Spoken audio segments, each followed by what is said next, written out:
Des chercheurs montpelliérains de l'UFR STAPS s'attaquent à la désorientation spatiale. À l'origine du mal des transports et surtout de 20% des accidents d'avion, elle ne devrait plus avoir de secret pour eux d'ici à quelques mois grâce à l'utilisation d'un simulateur unique en France. Sébastien Banus et Stéphane Taponnier. Son nom d'usage est IMOS pour Interactive Motion Simulator. Mais dans l'intimité du labo, les chercheurs montpelliérains la surnomment Queen Kong. Un nom imagé pour cette machine unique en France qui traduit l'inquiétante utilité de l'engin, désorienter les malheureux cobayes qui osent y embarquer. Le dôme va se refermer là et des images 3D sont affichées avec les projecteurs. Et vous allez essayer de le perdre. On va essayer. Queen Kong est une sorte de simulateur de vol. Aujourd'hui, le cobaye pilote un hélicoptère entre les tours d'une grande ville. Mais pour éviter le crash, il devra faire avec la perfidie du chercheur. Ce dernier va multiplier les choses-trappes, comme basculer la cabine vers la droite quand le pilote ira à gauche, et inversement.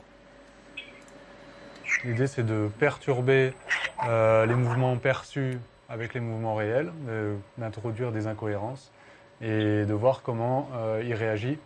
Et donc, a priori, on réagit mal quand il y a ce genre de perturbation. Et donc, l'étude des réactions peut permettre d'améliorer notre sensibilité au mal des transports et à la désorientation. L'enjeu est de taille. 20% des accidents d'avion sont dus à la désorientation spatiale. Le laboratoire va d'ailleurs plus particulièrement travailler sur le Go Around.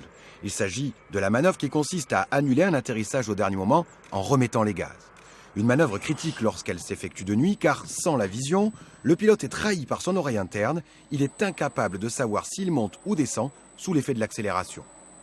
C'est ça, là c'est complètement inversé. C'est difficile à contrôler en fait dans ce sens-là. Et grâce à Queen Kong, l'équipe montpelliéraine espère trouver une parade qui intéresse au plus haut point. Alors sur le projet, nous travaillons avec Airbus Hélicoptère et Airbus Avion et également l'ONERA, qui est l'agence spatiale française. Le projet baptisé CoSense vient de débuter à l'UFR STAPS de Montpellier. Il va durer au moins 3 ans.